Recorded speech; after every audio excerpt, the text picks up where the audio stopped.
चलो चिंता नहीं।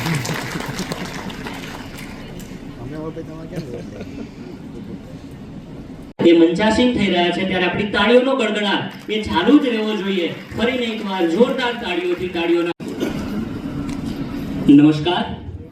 અમદાવાદ શહેરી વિકાસ સત્તામંડળ એટલે અવડા દ્વારા રૂપિયા 20 કરોડના ખર્ચે મહેમદાવાદ ખાતે નવનિર્મિત પૂજ્ય રવિશંકર મહારાજ હોલ ઓડિટોરિયમ ના લોકાર્પણ કાર્યક્રમમાં ઉપસ્થિત ગુજરાત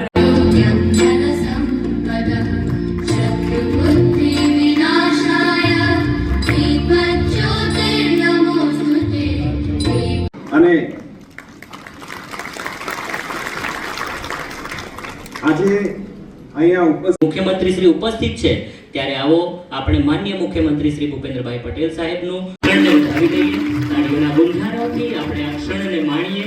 આપણા માનનીય મુખ્યમંત્રી શ્રીને આપણે આપણું સન્માન આપીએ. શ્રીને મોમેન્ટો અને બુકે અર્પણ કરી સાહેબ શ્રીનું સ્વાગત અને સન્માન કરશે. સાહેબ શ્રીનું સન્માન થતું હોય ત્યારે આપણે જોરદાર તાળીઓથી આ ક્ષણને વધાવતા રહીએ. આપણી તાળીઓથી આપણે માન આપતા ઝડપથી આગળ આવશે અને મોમેન્ટો બુકે અને ફુલહાર અર્પણ કરી આપણી વચ્ચે આપણા ગુંજારાઓથી આ ક્ષણને વધાવી લઈએ.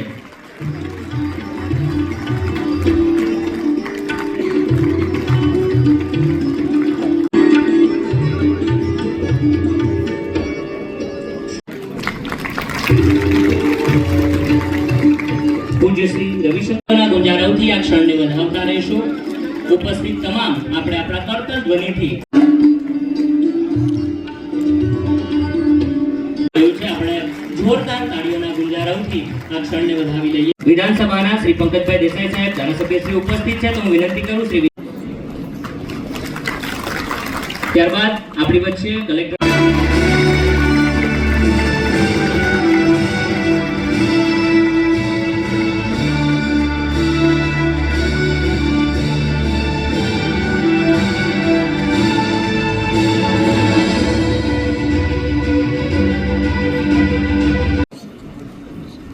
આ ઘડી આવી પૂજ્ય રવિશંકર મહારાજના ચરણોથી જે ભૂમિ પાવન થઈ છે એવી પાવન ધરામાં ગુજરાત રાજ્યના મૃદુ અને મુખ્યમંત્રી ભૂપેન્દ્રભાઈ પટેલ સાહેબનું મહેમદાવાદ તાલુકાના અને વિધાનસભાના પ્રતિનિધિ તરીકે જોરદાર તાળીઓથી આ ક્ષણને આપણે વધાવતા રહીએ.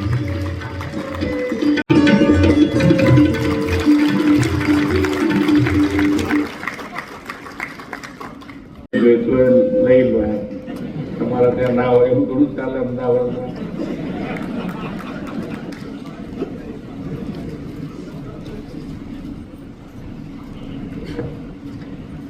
પણ ખૂબ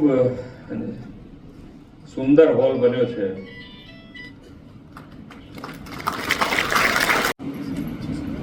અમદાવાદ શહેરી વિકાસ સત્તા મંડળ દ્વારા 20 કરોડના ખર્ચે નવનિર્મિત પૂજ્ય રવિશંકર મહારાજ હોલના લોકાર્પણ અને વિવિધ કામોના ખાતમુહૂર્ત અને લોકાર્પણ પ્રસંગે આપણી સૌની સાથે મંચ ઉપર ઉપસ્થિત સાંસદ શ્રી દેવસિંહ ચૌહાણ, શ્રી હસમુખભાઈ પટેલ, મેયર શ્રીમતી પ્રતિભાબેન જૈન, મારા સાથી ધારાસભ્ય શ્રી અર્જુનસિંહ ચૌહાણ, શ્રી પંકજભાઈ દેસાઈ, સ્ટેન્ડિંગ ચેરમેન શ્રી દેવાનભાઈ દાણી, નગર આરોગ્ય સેવાઓ અને શિક્ષણને કેન્દ્રમાં રાખીને કરવાની કાર્ય સંસ્કૃતિ વડાપ્રધાનશ્રીએ વિકસાવી છે. એ જ કાર્ય સંસ્કૃતિને આગળ ધપાવતા આજે કઠવાડવામાં નવું ઓડિટોરિયમ, દસકોઈ વિસ્તારમાં 19 ગામોને પીવાનું પાણી પહોંચાડવાનું અને સ્ટ્રોંગ વોટર ડ્રેનેજના એમ એક જ દિવસમાં 257 કરોડ રૂપિયાના લોકાર્પણ અને ખાતમુહૂર્તના કામો આજે અહીંયાથી શરૂ થયા છે. પહેલા અહીંયા ઘણા બધા ઉંમરવાળા વ્યક્તિઓ છે, વડીલો બેઠા છે.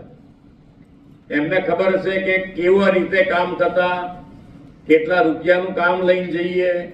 લાખ રૂપિયાનું કામ બોલતા બોલતા તો આપણને એમ થાય કે આ કરશે કે નહીં કરે.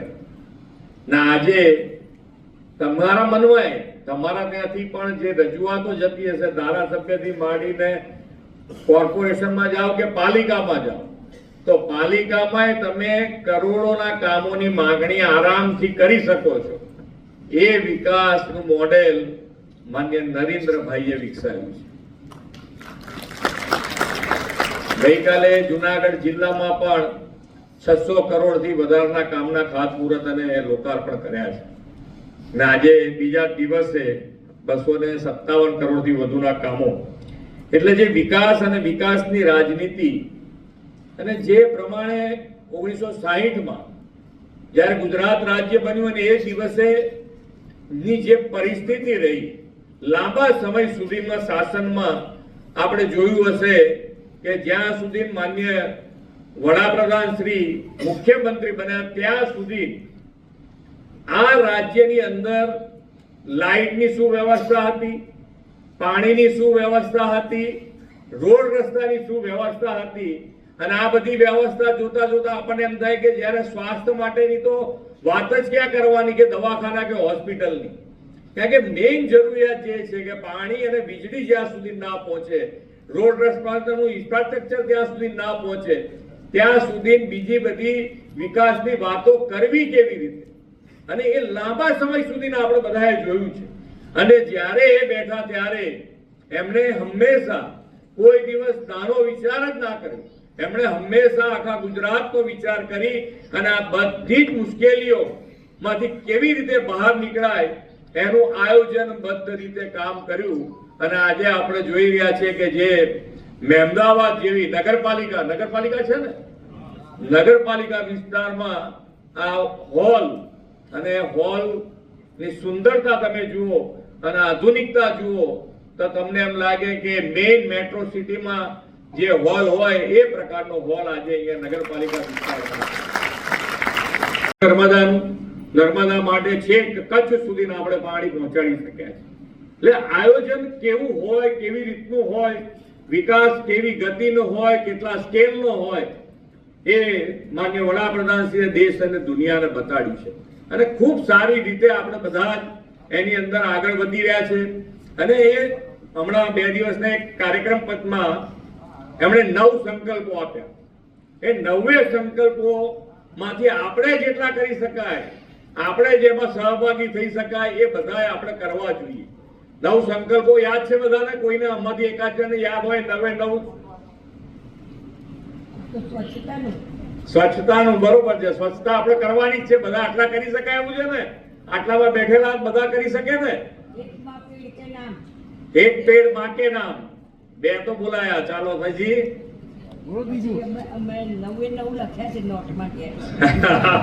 સરસ જો આ કેટલી ઉંમર છે? 80 વર્ષ છે। એમણે કેટલું ધ્યાન રાખ્યું એ વિચારો તમે। બહુ સરસ, બહુ સરસ, બહુ સરસ। ચાલો, અમને ખૂબ આનંદ થયો કે આજે 80 વર્ષે પણ તમે દેશ માટે છો।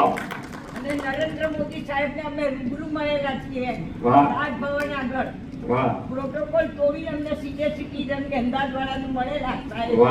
અને એમ તો સિનિયર સિટીઝન મારો મા બાપ છે, એવા શબ્દો સાહેબે અમારા માટે વાપરેલા બરોબર છે। અને મને ખૂબ આનંદ થયો એ દિવસે, એની સારી વાત કરું છું। અને એમને આશીર્વાદ આપેલા કે તમે વડાપ્રધાન બનશો। વાહ ભાઈ વાહ, આ તમારા બધાના આશીર્વાદથી જુઓ આજે વડાપ્રધાન શ્રીએ દેશનું નામ આખા સમગ્ર વિશ્વમાં ગૌરવવંતું કરી દીધું છે। આ તમારા બધાના આશીર્વાદ જ છે। કહેવાય કઈ જોઈએ, બાકી તો અમે સાંભળતા હોય ને આપણે બોલતા રહીએ। અમે વાળાનો કોઈ મૂકો તો સાંભળવાનો, અમારા બધા આવું કંઈક સાંભળો તો તમને આપણને બધાને પ્રેરણા મળે। આજે 80 વર્ષે તમે જુઓ કે માન્ય વડાપ્રધાન શ્રીએ જે 9 સંકલ્પો આપ્યા, એ 9 સંકલ્પો એમણે લખ્યા છે અને લખ્યા છે એટલું જ નહીં પણ એ એમના જીવનમાં એ કરવા માટે તત્પર છે। તો આપણે ન કરી શકીએ?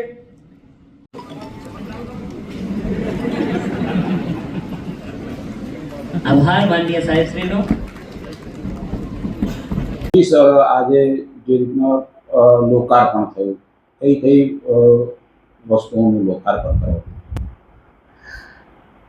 મહેમદાવાદ વિધાનસભા પૂજ્ય રવિશંકર મહારાજના ચરણોથી જે ધરતી પાવન થઈ છે, એમના નામથી આજે મહેમદાવાદ શહેરમાં કુલ મળીને 20 કરોડના ખર્ચે ટાઉન હોલ, 105 કરોડના ખર્ચે drainage system, Asian development bank અને શહેરી વિકાસ મંત્રાલય દ્વારા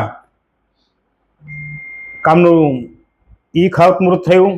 આ સાથે કુલ મળીને 240 કરોડના ખર્ચે અમદાવાદ પૂર્વ, દસકોઈ વિધાનસભા, વટવા વિધાનસભાના કામોના ખાતમુહૂર્ત અને લોકાર્પણ પ્રસંગે મારી મેમદાવાદ વિધાનસભામાં, મેમદાવાદ શહેરમાં મૃદુને મુક્કામ મુખ્યમંત્રી ભૂપેન્દ્ર પટેલ સાહેબને આવવાનું થયું અને આટલી મોટી ભેટ અમારી મેમદાવાદ વિધાનસભામાં આપી છે. આ સાથે અર્બન ઓથોરિટી દ્વારા બીજી વિધાનસભામાં પણ આ કામ મળ્યા છે. આ તબક્કે વિશેષ હનુમાન જયંતિએ દાદાનું આગમન થયું.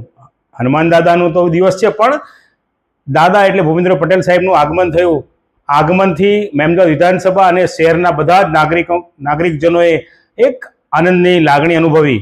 આવનારા સમયમાં પણ અમણે માગણી જે કરી છે મેમદાવાદ શહેર અને તાલુકામાં, એ બધી જ હકારાત્મક એમણે જવાબ આપ્યો છે. તો આજના વિશેષ દિવસે અર્બન ઓથોરિટી એટલે ઓરડા અને વિશેષ ખૂબ ખૂબ આભાર અમે ભૂપેન્દ્રભાઈ પટેલ સાહેબનો માનીએ છીએ કે અમારી મેમદાવાદમાં ઓરડા સહિત કુલ મળીને 125 કરોડની ભેટ વિકાસના કામ અમને આપ્યા છે. ખાસ કરીને જે અમદાવાદ મેગા સિટી હવે જાહેર થઈ ગયું છે ને અમદાવાદ અને બારેજા જેવા વિસ્તારોને પણ સામેલ કરવાના છે, તે વિશે શું?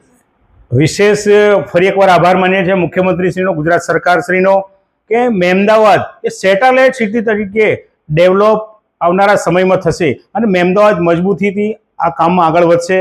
અને એની શરૂઆત એટલે પૂજ્ય રવિશંકર મહારાજનો હોલ, જેમના નામકરણ થયું છે, એ હોલમાં અનેકવિધ કાર્યક્રમ થશે અને આવનારા સમયમાં સેટેલાઇટ સિટીનો જે સંકલ્પ છે પૂરો થશે, પણ એ બધા કાર્યક્રમ પણ હોલમાં થશે.